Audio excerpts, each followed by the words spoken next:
Shalom semuanya. Hari ini adalah Jumat Agung, di mana kita memperingati kematian Tuhan Yesus. Kita akan merenungkan kembali kasih Tuhan Yesus yang luar biasa yang diberikan kepada kita semua.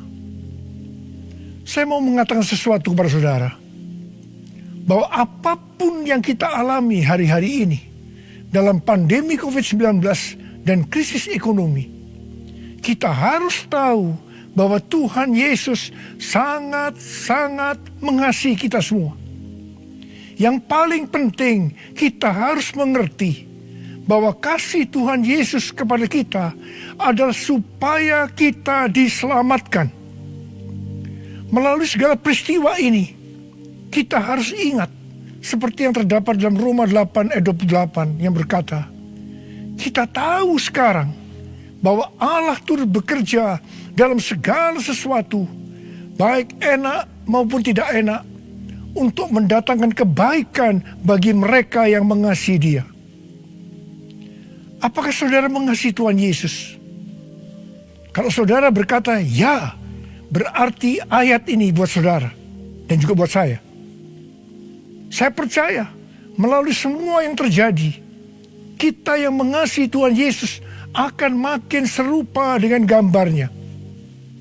Melalui semua yang terjadi juga, mereka yang selama ini tertidur, suam-suam kuku, mati rohani, akan dibangunkan kembali. Mereka akan bertobat dan minta ampun kepada Tuhan Yesus. Tuhan Yesus mengingatkan kita agar kita tidak hidup dalam ketakutan, kekhawatiran, kepanikan yang terus-menerus. Ingat bahwa hidup mati kita di tangan Tuhan, bukan di tangan COVID-19, bukan di tangan krisis ekonomi. Hari-hari ini lebih banyak orang yang takut kepada hal-hal yang lain ketimbang takut kepada COVID-19 itu sendiri. Hal inilah yang dikehendaki oleh iblis. Kalau hal ini berlarut-larut, maka akan lebih banyak orang yang meninggal karena ketakutan ketimbang meninggal karena COVID-19 itu sendiri. Karena itu, kita harus mengingat firman Tuhan yang berkata, dalam tinggal tenang dan percaya terletak kekuatanmu. Alkitab berkata, Yesus mati karena dosa-dosa kita. Dia dikuburkan, tetapi pada hari yang ketiga, Dia dibangkitkan.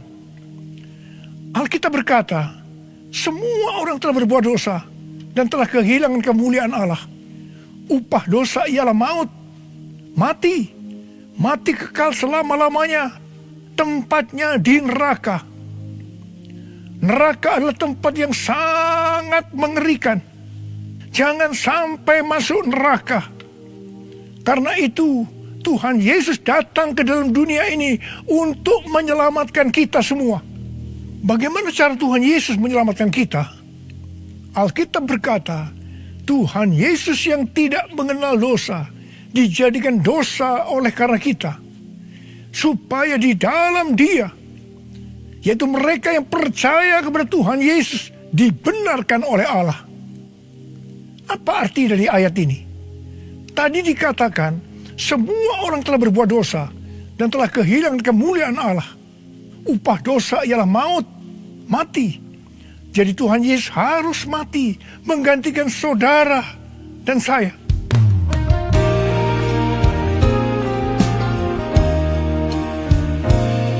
Kasih Allahku sungguh telah terbukti ketika Dia serahkan anaknya.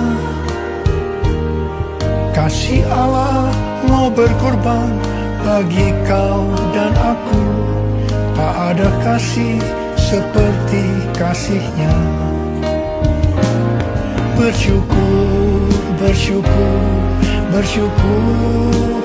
Oh, bersyukur karena kasih setiamu. Ku sembah, ku sembah, ku sembah dan ku sembah. Selama hidupku ku sembah Kau Tuhan. Selama hidupku ku sembah Kau Tuhan. Selama hidupku ku sembah Kau, Yesus.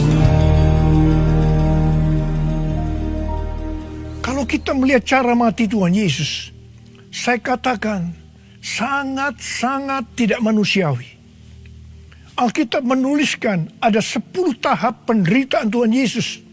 Dari Taman Getsemani sampai Golgota. Sangat mengerikan. Tahap yang pertama, ketika berada di Taman Getsemani, Tuhan Yesus berdoa kepada Bapa dalam keadaan ketakutan. Sampai peluhnya seperti tetes-tetes darah yang jatuh ke tanah. Pada saat itu seorang malaikat turun untuk menguatkan Tuhan Yesus. Tuhan Yesus berdoa kepada Bapa, "Ya Bapakku, jikalau sekiranya mungkin, biarlah cawan ini lalu daripadaku. Tetapi jangan seperti yang ku kehendaki, melainkan seperti yang Kau kehendaki." Di sini Tuhan Yesus mengajar kepada kita bahwa di dalam doa kita boleh menawar, tetapi jangan memaksakan kehendak. Bagi yang sekarang dalam ketakutan, kita harus ingat bahwa Tuhan Yesus pernah mengalami ketakutan untuk menebus dosa kita semua. Karena itu datanglah kepada Tuhan Yesus. Dia pasti mampu dan mau menolong kita semua. Tahap yang kedua, Tuhan Yesus ditangkap. Dia dituduh dengan bermacam-macam tuduhan. Diludahi, mukanya ditinju, dipukul. Tetapi Tuhan Yesus tidak membalas. Di sini Tuhan Yesus mempraktekkan apa yang diajarkannya kepada kita. Agar kita mengasihi dan berdoa bagi orang-orang yang membenci kita. Mengutuk kita, mencaci maki kita. Jikalau kita hanya mengasihi orang-orang yang mengasihi kita, apa jasa kita? Karena orang-orang berdosa pun juga mengasihi orang-orang yang mengasihi mereka. Tahap yang ketiga, Tuhan Yesus dibelenggu dan diadili. Waktu Tuhan Yesus diadili oleh Pilatus, ternyata tidak didapati kesalahan yang membuat Tuhan Yesus harus dihukum mati. Sementara itu orang-orang Yahudi terus berteriak-teriak supaya Tuhan Yesus dihukum mati. Salibkan dia! Salibkan dia! Akhirnya Pilatus menyerahkan Tuhan Yesus untuk disalibkan. Tahap yang keempat, Tuhan Yesus dicambuk. Proses awal dari penyalipan, jubah Tuhan Yesus dibuka dan dihukum cambuk. Dua algojo bergantian menghunjamkan cambuk ke punggung Tuhan Yesus. Ujung cambuk itu terbuat dari potongan tulang dan potongan besi. Tiap kali cambuk itu dihunjamkan ke punggung Tuhan Yesus, itu menimbulkan luka yang dalam. Tuhan Yesus berteriak-teriak kesakitan. Darah Tuhan Yesus bercucuran. Tuhan Yesus bermandikan darah. Tahap yang kelima, kepala Tuhan Yesus diberi mahkota duri. Duri ditancapkan di kepala Tuhan Yesus dengan cara dipukul. Sakitnya luar biasa. Darah bercucuran. Tahap yang keenam, Tuhan Yesus disuruh memikul salib. Dalam kesakitan, berlumuran darah, ditambah semalaman Tuhan Yesus tidak tidur. Tuhan Yesus harus memikul salibnya. Tuhan Yesus jatuh bangun karena tidak kuat. Maka Simon dari Kirene disuruh menggantikannya. Tahap yang ketujuh, tangan dan kaki Tuhan Yesus dipaku. Sakitnya luar biasa. Darah bercucuran. Tahap yang kedelapan, Tuhan Yesus digantung di atas kayu salib. Pada saat itu Tuhan Yesus menderita secara lahir maupun batin. Secara lahir dia merasakan sakit yang luar biasa di sekujur tubuhnya. Dan juga merasa sesak karena ada cairan yang menekan jantungnya. Secara batin Tuhan Yesus menderita. Karena Tuhan Yesus melihat semua orang yang lalu lalang menghujat dia. Ahli Taurat, tua-tua, imam-imam menghujat dia. Bahkan salah satu penjahat di sebelahnya juga ikut menghujat. Tahap yang ke-9, Tuhan Yesus merasa ditinggalkan oleh Bapa. Sekitar jam 12 siang sampai jam 3 petang, tiba-tiba langit di sekitar Golgota menjadi gelap. Tuhan Yesus gelisah. Dan dia berteriak, Eli, Eli, lama sabachthani. Allahku, Allahku, mengapa engkau meninggalkan aku? Tuhan Yesus merasa ditinggalkan oleh Bapa. Orang yang berdosa pada hakikatnya dipisahkan dari Bapa. Jadi untuk menebus dosa dari orang yang berdosa, maka Tuhan Yesus harus merasakan ditinggalkan oleh Bapa, dipisahkan dari Bapa. Saya percaya ini adalah puncak penderitaan Tuhan Yesus. Penderitaan lainnya tidak ada artinya dibandingkan merasa ditinggalkan oleh Bapa. Bagi saya, kalau saya tidak bisa merasakan hadirat Tuhan, itu adalah hal yang paling berat dalam hidup saya. Karena itu setiap hari saya selalu menjaga langkah-langkah dalam hidup saya, agar saya terus mengalami hadirat Tuhan. Kalau ada dosa, harus cepat diselesaikan, supaya terus merasakan hadirat Tuhan. Saya berharap saudara juga melakukan hal yang seperti itu. Kalau ada di antara saudara yang sudah tidak merasakan hadirat Tuhan, dan saudara menganggap itu biasa, saudara harus bertobat. Tidak ada yang lebih berbahagia daripada kalau kita berada dalam hadirat Tuhan.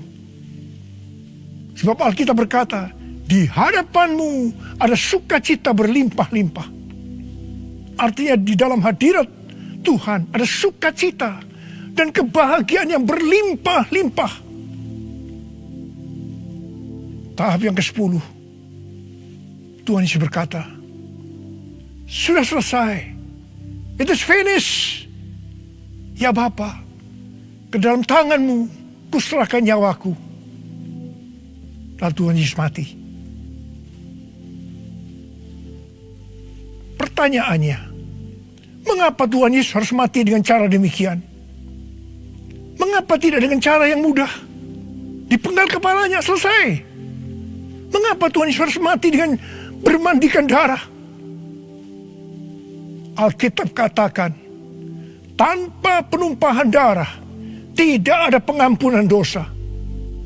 Untuk mengampuni dosa saudara, dan dosa saya, Tuhan Yesus harus mati dengan cara demikian. Selain itu, apalagi yang Alkitab katakan dengan cara mati Tuhan Yesus yang seperti itu?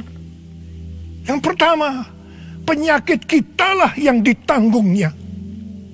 Yang kedua, penderitaan kita yang dipikulnya. Dan oleh bilur-bilurnya kita disembuhkan.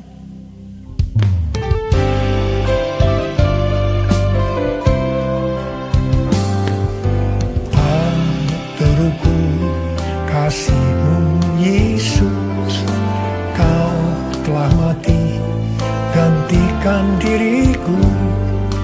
Kau curahkan darah-Mu untuk tebus dosaku.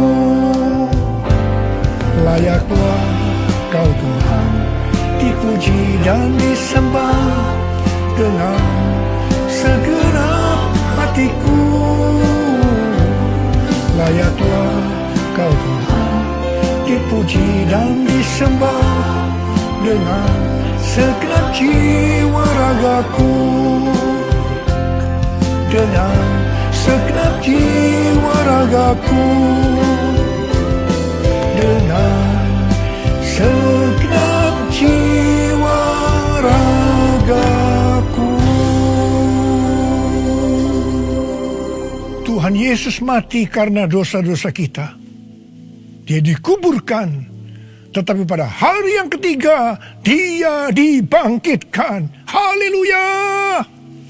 Tuhan Yesus tidak selamanya mati, tetapi pada hari yang ketiga Tuhan Yesus dibangkitkan. Apa yang Alkitab katakan kalau sampai Tuhan Yesus tidak bangkit? Yang pertama, sia-sialah pemberitaan firman Tuhan. Saya di sini memberitakan firman Tuhan tidak ada artinya, sia-sia. Tetapi puji Tuhan, Tuhan Yesus hidup. Tuhan Yesus bangkit. Pemberitaan firman Tuhan menjadi tidak sia-sia. Hal yang kedua, kalau sampai Tuhan Yesus tidak bangkit, sia-sialah kepercayaan kita. Dan kita akan tetap mati di dalam dosa-dosa kita. Demikian juga dengan orang-orang yang mati di dalam Tuhan. Mereka akan tetap binasa. Tetapi puji Tuhan, Tuhan Yesus bangkit. Kita tidak akan mati di dalam dosa-dosa kita. Tetapi kita akan bersama-sama dengan Tuhan Yesus selama-lamanya. Haleluya! Hal yang ketiga, kalau sampai Tuhan Yesus tidak bangkit, kita adalah orang-orang yang paling malang dari segala manusia. Tetapi puji Tuhan, Tuhan Yesus bangkit. Kita bukan orang-orang yang paling malang, tetapi justru orang yang paling beruntung dari segala manusia. Ada berapa banyak di antara saudara yang paling beruntung dari segala manusia? Saudara boleh angkat tangan.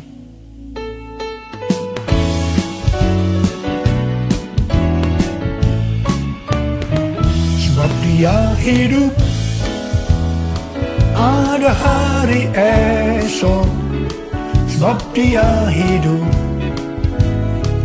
ku tak gentar, karena ku tahu Dia pegang hari esok. Hidup jadi berarti sebab Dia hidup. Sebab Dia hidup, ada hari esok. Sebab Dia hidup, ku tak gentar, karena ku tahu Dia pegang hari esok. Hidup jadi berarti sebab Dia hidup. Hidup jadi berarti sebab Dia hidup. Hidup jadi berarti sebab Dia hidup.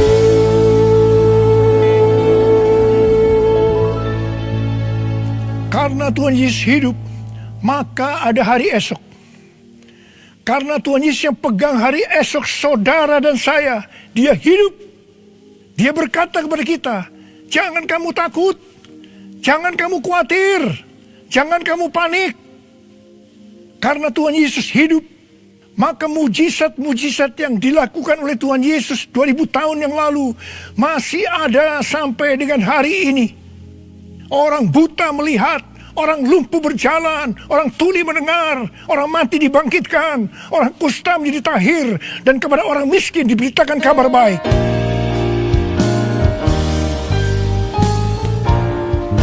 Yang lemah dikuatkan, yang miskin diperkaya, yang buta kan melihat, diperbuatnya bagiku. Yang lemah dikuatkan, yang miskin diperkaya, yang buta kan melihat, diperbuatnya bagiku. Hosana, Hosana, Yesus mati bagiku. Hosana, Hosana, Yesus bangkit bagiku. Hosana, Hosana, Yesus mati bagiku. Hosana, Hosana, Yesus bangkit bagiku. Yesus bangkit bagiku. Yesus bangkit bagiku. Karena Tuhan Yesus hidup, kita akan melihat Pentakosta ketiga akan digenapi, di mana melalui semua peristiwa yang sedang terjadi saat ini, penuaian jiwa yang terbesar dan yang terakhir sebelum Tuhan Yesus datang kembali terjadi. Bangkitnya generasi Yeremia yaitu generasi anak-anak muda yang dipenuhi dengan Roh Kudus, cinta mati-matian kepada Tuhan Yesus, tidak kompromi terhadap dosa, dan akan memenangkan banyak jiwa. Kepada kita, orang-orang yang sungguh-sungguh dengan Tuhan, akan diberikan kuasa untuk menyelesaikan amanat agung Tuhan Yesus. Karena Tuhan Yesus hidup, maka untuk mengalahkan pandemi COVID-19, Tuhan menuntun kita untuk melakukan hal-hal sebagai berikut. Yang pertama, kita menghardik COVID-19 dan resesi ekonomi dengan berkata, dalam nama Yesus, diam, tenanglah. Yang kedua, kita memperkatakan Mazmur 91 karena kita percaya. Yang ketiga, kita melakukan seperti yang dituliskan dalam 2 Tawarikh 7 ayat 13 dan 14. Yaitu kita harus merendahkan diri, berdoa, mencari wajah Tuhan, dan berbalik dari jalan-jalan yang jahat. Kalau kita melakukan ini, maka Tuhan akan mendengar dari sorga dan akan mengampuni dosa kita semua, serta memulihkan negeri Indonesia yang tercinta. Yang keempat, kita harus bersembunyi barang sesaat lamanya sampai amarah Tuhan berlalu, sebab Tuhan sedang menghukum penduduk bumi.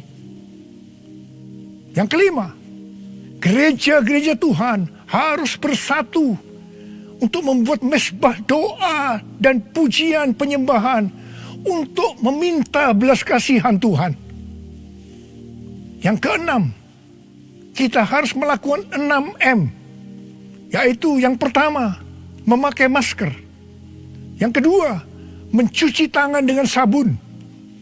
Yang ketiga, menjaga jarak. Yang keempat, mengurangi mobilitas. Yang kelima, menghindari kerumunan. Dan yang keenam, melakukan vaksinasi.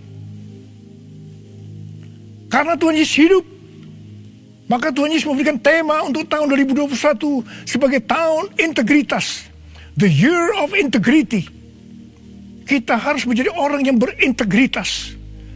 Panutan kita untuk menjadi orang yang berintegritas adalah Tuhan Yesus sendiri. Karena dia adalah the man of integrity. Kalau kita hidup sama seperti Kristus telah hidup, maka kita akan menjadi serupa dengan gambar Yesus, yaitu menjadi orang yang berintegritas. Kita harus ingat bahwa goal kita sebagai orang percaya adalah untuk menjadi serupa dengan gambar Yesus. Hanya orang yang menjadi serupa dengan gambarnya yang akan ikut dalam pengangkatan pada saat Tuhan Yesus datang kembali di awan-awan dan akan membawa kita masuk ke sorga.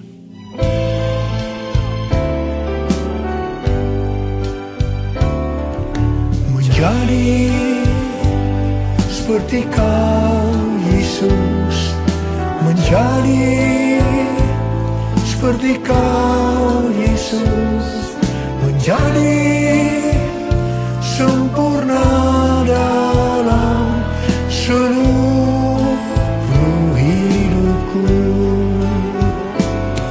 menjadi seperti Kau, Yesus, menjadi seperti Kau, Yesus, menjadi sempurna dalam seluruh hidupku.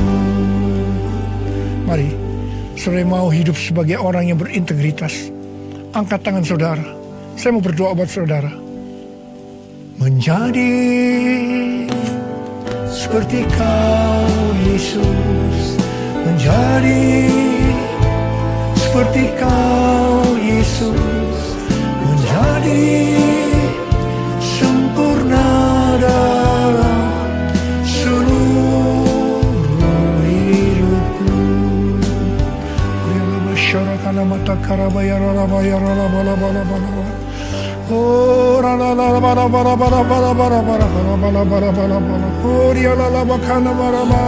Oh,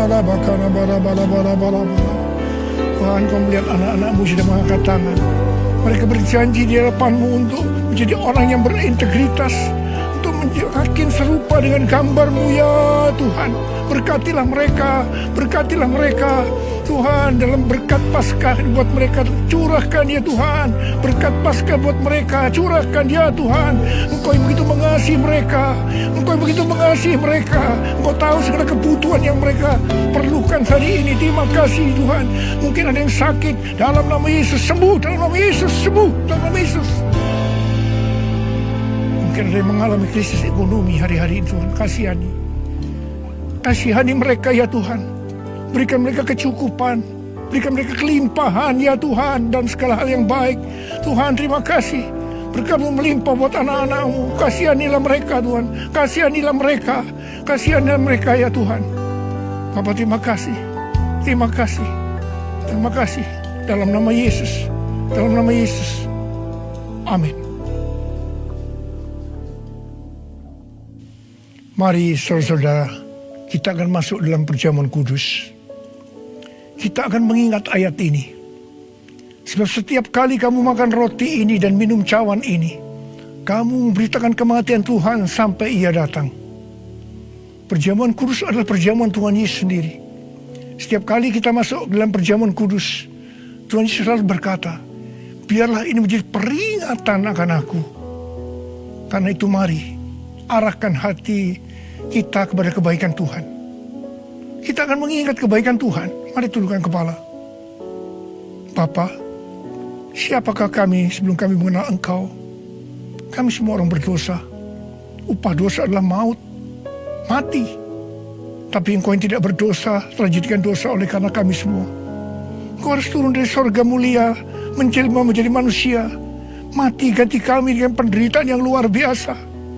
Sungguh ya Bapa, kalau kami pikirkan betapa baiknya Engkau itu. Engkau jadikan kami sebagai anak-anak-Mu. Engkau yang memberkati kami, Engkau yang membela kami, Engkau melindungi, Engkau menyembuhkan kami dari sakit penyakit, Engkau menjaga kami selama pandemi COVID-19 ini. Terima kasih ya Tuhan. Engkau juga tegur kalau kami salah.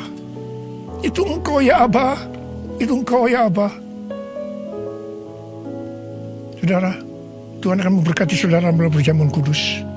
Tapi Tuhan mau kita makan dan minum dengan cara yang benar. Karena itu saya mau mengajak saudara untuk introspeksi.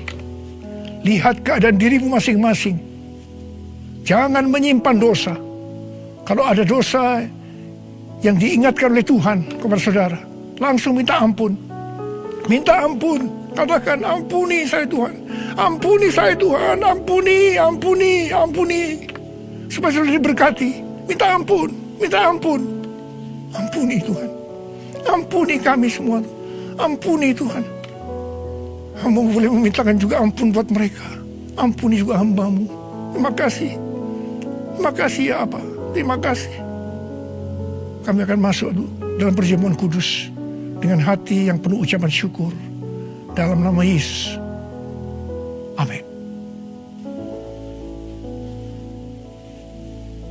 Sekarang saudara, mari kita angkat roti di tangan kanan kita tinggi-tinggi. Sebab apa yang telah kuteruskan kepadamu telah aku terima dari Tuhan Yesus.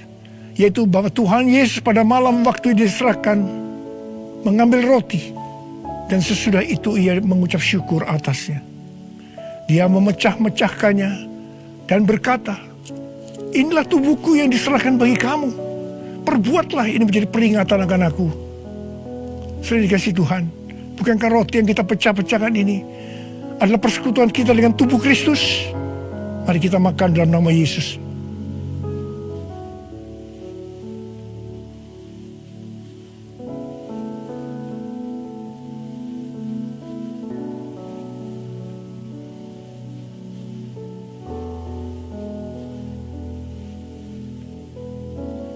Sekarang mari kita angkat cawan di tangan kanan kita tinggi-tinggi.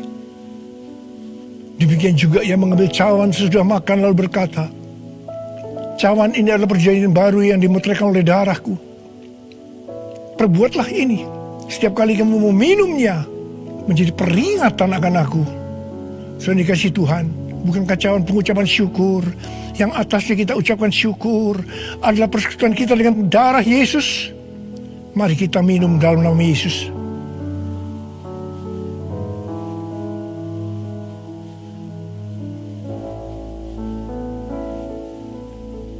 Angkat tangan saudara. Ucapkan syukur dengan suara. Jangan diam. Katakan bersama-sama. Tuhan, terima kasih ya Tuhan. Terima kasih ya Tuhan. Terima kasih. Terima kasih Tuhan. Terima kasih ya Tuhan. Terima kasih. Oh, Engkau baik Tuhan. Sebab Engkau baik. Bahwasanya untuk selama-lamanya kasih setiamu. Ora laba shikara laba laba laba laba laba laba laba laba laba laba laba. Ore de laba laba laba laba laba laba laba. Ore laba laba laba laba laba laba laba laba. Terima kasih Yesusku. Terima kasih Yesusku. Puji syukur hanya bagi Tuhanku. Terima kasih Yesusku. Terima kasih Yesusku. Puji syukur hanya bagi Tuhanku. Terima kasih Yesusku. Terima kasih Yesusku. Puji syukur hanya bagi Tuhanku. Terima kasih Yesusku. Terima kasih Yesusku. Puji syukur hanya bagi Tuhanku. Puji syukur hanya bagi Tuhanku. Puji syukur hanya bagi Tuhanku.